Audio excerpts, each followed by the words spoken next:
দোস্ত, ওই মেয়েটারে আমার চাই, ওই মেয়েটা কত সুন্দর, ওই মেয়েটারে আমার চাই চাই। বলতে বলতে একদম জাঙ্কুকের কানটা ঝালাপালা করে দিচ্ছিল, কিন্তু জাঙ্কুক তাদের সবাইকে এক ধমকে থামিয়ে দিল। আমেজ মাখানো গলায় বলল, তোরা আমার জিএফকে নিয়ে যাবি? এত সাহস তোদের? সবাই সেদিন আর নয়নে জাঙ্কুকের দিকে তাকিয়ে রইল, আর তের দিকে চোখ তুলে তাকানোর সাহস হলো না কারো। অথচ আর মাত্র কিছুদিনের ব্যবধানে তার লাল পরীটা উন্নের হয়ে যাবে। কোকা কোলাটা তো শেষ করবি জাঙ্কুক, এভাবে মন খারাপ করে পড়ে থাকলে সমস্যার সমাধান হবে? সুগার কথায় ঘোর কাটলো জাঙ্কুকের। সুগা আয়ু যে হোক, ওদের সাথে দেখা করতে মূলত রেস্টুরেন্টে এসেছে জাঙ্কুক। এরা তার জানের জান দোস্ত, এদের সাথেই সবকিছু শেয়ার করে সে। জাঙ্কুক, এখানে তোর কোনো দোষ নেই। তুই মেয়েটিকে ভালোবাসিস, অথচ মুখ ফুটে একবারও বলিসনি। তাহলে মেয়েটি কি আশা নিয়ে পড়ে থাকবে? তার নিজেরও তো একটা ভবিষ্যৎ আছে। ভালোবাসার কথা মানুষকে মুখ ফুটে বলা লাগে, বুঝে নেওয়া যায় না? ভালোবাসতে আগে অভিমান বোঝা লাগে। এই, তুই সবসময় উল্টোটা বেশি বুঝিস। সবাই কি আর তোর মতন মানুষদের মনের কথা পড়তে পারে নাকি? আমি আবার কি উল্টো বুঝলাম? যেখানে জাঙ্কুক বুঝেছে তে তাকে ভালোবাসে, সেখানে তেরও বোঝা উচিত ছিল। ফলটা কার এখানে বল? ফলটা তোর, গাধারাম। তে তো সরাসরি সেদিন বলেই দিয়েছে, তারপরও জাঙ্কুক সেদিন তার ভালোবাসার কথা বলেনি। এটাই সব থেকে বড় ভুল করেছে। বলবে ভেবেছিল, তাই হয়তো সময় নিয়েছে। ভালোবাসা অনেকটা অপেক্ষার পরে পেলে ফিলিংসটা সেই হয়, বুঝলি? এই জন্যই তো তে এখন ছেকা খাওয়াইয়া বেকা বানাইয়া দিয়ে যাইতেছে। প্লিজ তোরা চুপ কর ভাই, এমনিতেই জাঙ্কুকের মনটা ভালো না, তার উপর তোদের নাদোষ নাদোষ কথাবার্তা। বলেই সুগা এবার জাঙ্কুকের দিকে ফিরে বলে, তুই কোকা কোলাটা শেষ কর, তারপর আমরা একটা প্ল্যান বানাবোই কিভাবে থেকে ব্যাক করা যায়। দোস্ত, আমরা থাকতে তোর এত কিসের টেনশন? জাঙ্কুক ফ্রেন্ডসদের দিকে কিছুক্ষণ তাকিয়ে থেকে তারপর কোকা কোলাটা হাতে নেয়। 3 ঢোক খেয়ে কোকা কোলাটা টেবিলের উপর আবারও রেখে দিয়ে বন্ধুদের দিকে ফিরে বলে, কাল তো মুখের উপর ওই কথাগুলো বললই, তারপর থেকে ওর সাথে কথা বলার সুযোগও পাচ্ছি না। ও বাইরে বের হলে সারাক্ষণ মার সাথে লেগে থাকে, আর ভেতরে গেলে তার রুমে মোবাইলও চালায় না যে মেসেজ অথবা ফোন করতে পারবো। আর আগামীকাল ওর এনগেজমেন্ট, সময়ও হাতে খুব কম। এখন এই অল্প সময়ে কি করব কিছুই মাথায় আসছে না। একটা কাজ করি, তের কাছে আয়ুকে সন্ধ্যের দিকে পাঠাই। তে কেন তোর কাছে ব্যাক করবে না এটার কারণ আয়ু জানবে, আর তোর সাথে কথা বলার ওয়ে করে দিবে। তারপরে যদি তে না বুঝে তাহলে একেবারে কিডন্যাপ। কি দোস্ত, ঠিক কইছি না? What, kidnap? অবাক হবার কিছুই নেই জাঙ্কুক, এছাড়া তো আর কোনো উপায় দেখছি না। তোর ভালোবাসার মানুষটিকে পেতে হলে এটা তোকে করতেই হবে। জাঙ্কুক কিছুক্ষণ ভাবলো, তারপর মৃদু মাথা নেড়ে সম্মতি জানালো। রাত প্রায় 9টা বেজে 45 মিনিট। কিছুক্ষণ আগে হলো সবাই ডিনার সেরেছে। এই বাসায় ডিনারটা একটু তাড়াতাড়ি করা হয়। মিসেস জিনের আদেশ সবাই 10টার মধ্যে ঘুমিয়ে পড়বে, তাহলে সকালের সবুজ প্রকৃতি দেখতে পাবে। সবুজ প্রকৃতির হাওয়া স্বাস্থ্যের জন্য খুবই ভালো। তেতার রুমের বিছানার উপর পা ভাঁজ করে বসে আছে, কিছুতেই চোখে ঘুম ধরা দিচ্ছে না। 9:30 থেকে চেষ্টা করে আসছে ঘুমোতে। চেষ্টা যখন ব্যর্থ হলো তখন মুখে একগাদা বিরক্তি নিয়ে আবার বসে পড়লো। আসলে ঘুমটা হচ্ছে না মূলত আয়ু আপুর কারণে। আয়ু আজ সন্ধ্যেই তার সাথে দেখা করে গিয়েছে জাঙ্কুকের ব্যাপারটা বলতে, কিন্তু এখানেও সে আয়ুর সবগুলো কথার পাল্টা জবাব দিয়েছে। না জাঙ্কুকের লাইফে আর ফিরে যাবে, আর না তার সাথে দেখা করবে। নিজের কথার উপর অটুট থেকে আয়ুকে বিরক্ত হয়ে যেতে বাধ্য করলো। অমন বিহেভে এখন নিজেই নিজেকে শাস্তি দিতে পারছে না তে, ভেতরটা কেমন উসখুস করছে। এমন সময় দরজায় কড়াঘাত পড়ে। তে পাশ থেকে ওড়নাটা ভালোভাবে গায়ে জড়িয়ে নিয়ে দরজাটা খুলে তাকিয়ে দেখে এবাড়ির কাজের লোক ইউনা এসেছে। আপা, জাঙ্কুক ভাইজান কইছে আপনি ওনার লেগে একটা কফি করে নিয়ে যাইতেন, মাথাটা নাকি ওনার প্রচন্ড ব্যথা করতেছে। আপনি করে দেননি? আসলে ভাইজান কইছে আমার হাতের কফি নাকি ওনার ভাল লাগে না, তাই আপনি কইরা দিতেন। ফুপি ঘুমিয়ে গেছে? হকলেই ঘুমাইছে।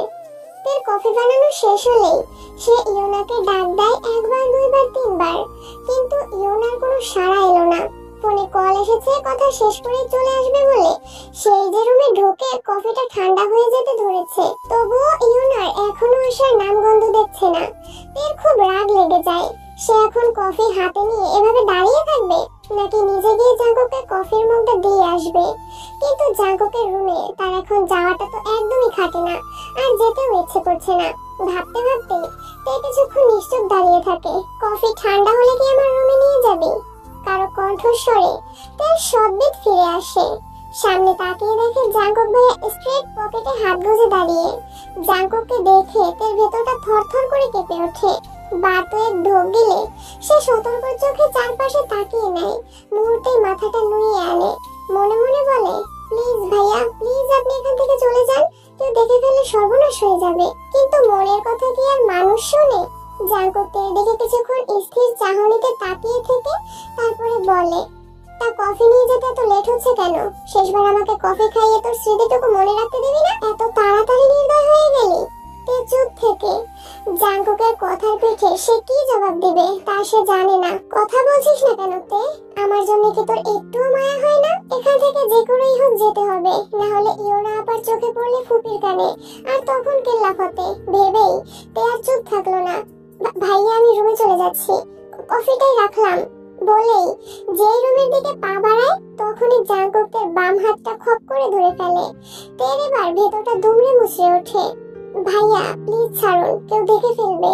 ইউনা আপা এখনো জেগে আছে, দেখলে দেখুক, আমি ভয় পাই না। তোর সাথে আমার এখনো অনেক কথা বলার আছে, আগে সব কথা শেষ করি তারপর যাবি। এর আগে এক পাও নড়তে পারবি না। কেন আমাকে বারবার বিরক্ত করতে আসেন? কেন আমাকে শান্তিতে থাকতে দিচ্ছেন না? তুই সত্যিই জানিস না কেন আমি এরকম করি? না, আর জানতেও চাই না। জাঙ্কুকের চোখের দৃষ্টি এবার তীক্ষ্ণ হয়ে আসে। চরম আহত গলায় বলে, তুই আমাকে এত সহজে ভুলে গেলি? তুই চুপ থাকে। জাঙ্কুক এক ঝটকায় তাকে সামনে টেনে এনে বলে, এই তুই তো আগে এরকম ছিলি না, তুই হঠাৎ এমন হয়ে গেলি কেন? তে মনে পড়ে না আগের স্মৃতিগুলো একবারও? কদিন পরে অন্যের ঘরে চলে যাবি। এতদিনে যে মানুষটির জন্য গান গাইতিস, চা নিয়ে আসতিস, ভালোবাসার অনুভূতিগুলো জমা রাখতিস, সেই মানুষটিকে ছেড়ে কিভাবে অন্যের ঘরে ভালোবাসা ছড়াবি? এতটা নির্দয়, পাষাণ, কঠোর তুই। সময় থাকতে ফুলের গোড়ায় পানি না দিলে সে ফুল কি আর তাজা থাকে জাঙ্কুক ভাই? শুকনো পাতার মতো নেতিয়ে যায়। অব্যক্ত ইচ্ছেটার তখন আর কোনো মূল্যই থাকে না। জাঙ্কুকের হাতটা ছেড়ে দেয়, ফোঁস করে একটা তপ্ত নিঃশ্বাস ছেড়ে বলে, আমার একটা শেষ অনুরোধ রাখবি তে? এই শেষ একটা অনুরোধ। আর না আমি তোকে বিরক্ত করব, আর না তোকে জ্বালাবো। এই কিছুক্ষণ চুপ থেকে তারপরে সম্মতি দেয়। জাঙ্কুকের মুখে হাসি ফুটে ওঠে। আজ তুই আমার সাথে কফি খাবি, তাও কফিটা আমি নিজ হাতে বানাবো। কফি কোথায় খেতে হবে? ছাদে। আর ইউনা আপাকে নিয়ে ভয় পাস না, সে দরজায় ছিটকিনি লাগিয়ে তখনই ঘুমের দেশে তলিয়ে গেছে। নামার সময় দেখেছিলাম, ভয় পাওয়ার কিছু নেই। আচ্ছা, এটুকুই তো অনুরোধ? আর অন্য কোনো প্রসঙ্গ টেনে আনবেন না তো? পাক্কা? একদম পাক্কা। তারপর জাঙ্কুক আগের কফিটা বেসিনে ফেলে দিয়ে সে নিজে আবার কফি বানাতে লেগে যায়। তে অন্যদিকে তাকিয়ে তার কাছে কেমন অস্বস্তি অস্বস্তি লাগছে। মনে মনে সন্দেহ হচ্ছে, এই হঠাৎ আমাকে নিজ হাতে কফি বানিয়ে খাওয়ার অফার করলো কেন? এর পেছনে এক্সাক্ট কোনো কারণ থেকে নয় তো? আচ্ছা, ইউনা আপা যখন আমাকে বলেছিল জাঙ্কুক ভাইয়ের জন্য এক কাপ কফি বানাতে, তখন আমার মনে মনে খুব ভালো লাগা একটা অনুভূতি হলো। এই শেষ সুযোগ, প্রিয় মানুষটিকে নিজ হাতে কফি বানিয়ে খাওয়াবো। হয়তো এরকম সুযোগ আর কখনোই আসবে না। আফসোস, কষ্ট মাখা মন নিয়ে কফি বানায় ঠিক আমার মতো। এখন জাঙ্কুক ভাই সেরকম ফিল হচ্ছে না তো? হয়তো পৃথিবীতে ভালোবাসাগুলো এত কষ্টের কেন? কতগুলো হাসি মুখের জন্য আরেকটা হাসি মাখা মুখকে বিসর্জন দিতে হয়। এরই নাম বুঝি নিয়তি? ভাবতে ভাবতে তার চোখ জোরে ভিজে উঠল। ম্যাডাম, আপনার কফি। জাঙ্কুকের কথার শব্দে তের ঘোর কাটে। জাঙ্কুকের কফি বানানো শেষ, সেটা তের ভাবনা জগতের বিচরণের কারণে খেয়ালই আসেনি। তে হালকা হাসির চেষ্টা করে জাঙ্কুকের হাত থেকে কফির মগটা হাতে নেয়। ছাদে যাওয়া যাক? তে মাথা নেড়ে হ্যাঁ ইঙ্গিত করে। দুজনের হাতে কফির মগ, দৃষ্টি দূরের ওই অন্ধকারের দিকে। দুজনের দৃষ্টি দূরের অন্ধকার মাখা ওই ঝোপঝাড়ের উপর। আর উদাস দৃষ্টিতে নিঃশব্দ মুখে থেকে থেকে কফিতে চুমুক। পাশাপাশি দাঁড়িয়ে নিস্তব্ধ রাতে প্রিয় মানুষটির সাথে কফি খাওয়ার এই মুহূর্তটা হয়তো তারা আর কখনোই ফিরে পাবে না। দূরের ওই অন্ধকারের মতোই ঢেকে যাবে সব। থাকবে আক্ষেপ, কষ্ট, দুঃখ ভরা রাত। ভাবনার মাঝে চোখ ঝাপসা হয়ে আসে তের। মাথা ঘুরতে থাকে প্রচন্ড। তে মাথায় হাত রেখে কাপা কাপা গলায় বলে, আমার কাছে কেমন যেন লাগছে, পৃথিবীটা কেমন যেন মাথার উপর ঘুরছে, আমি যেন পড়ে যাচ্ছি নিচে। প্লিজ ভাইয়া ধরুন আমায়, ধরুন, পড়ে যাচ্ছি আমি। অমনি জাঙ্কুক তেকে তার বাহুডোরে জড়িয়ে নেয়, তার হাত থেকে মগটা নিয়ে তা নিচে রাখে। তে মুহূর্তে ঘন ঘন শ্বাস নিয়ে ঘুমের দেশে তলিয়ে যায়। তা দেখে জাঙ্কুকের সে কি হাসি। যাক, অবশেষে তার ঘুমের ট্যাবলেটটা কাজ দিল। এবার কিডন্যাপ করাটা ইজি হবে।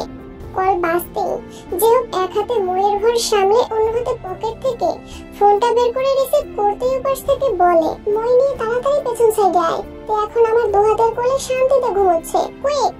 ওকে বলেই সুগাকে নিয়ে বিল্ডিং এর পেছনে মই নিয়ে লাগায় এক ছুট। মই দেয়ালের সাথে ঘেঁষাতেই জাঙ্কুক থেকে বুকের সাথে মিশিয়ে খুব সাবধানে মই বেয়ে নিচে নামে। সূর্যের কড়া রোদটা গ্লাস ভেদ করে তার চোখে লাগতেই তার ঘুম ভেঙে যায়।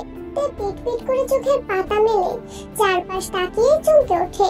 জায়গাটা কেমন অচেনা অচেনা। Good morning Lalpari. তার কণ্ঠস্বর শুনে তে কাপা এবং ভয়ার্ত মাখা চোখে পাশ ফিরে তাকায়। তাকে দেখে তার জাঙ্কুক ভাইয়া বাথরুম থেকে বের হয়ে পাঞ্জাবির হাতা গোটাতে গোটাতে তার দিকে এগিয়ে আসছে। তে মুহূর্তে স্তব্ধ হয়ে যায়।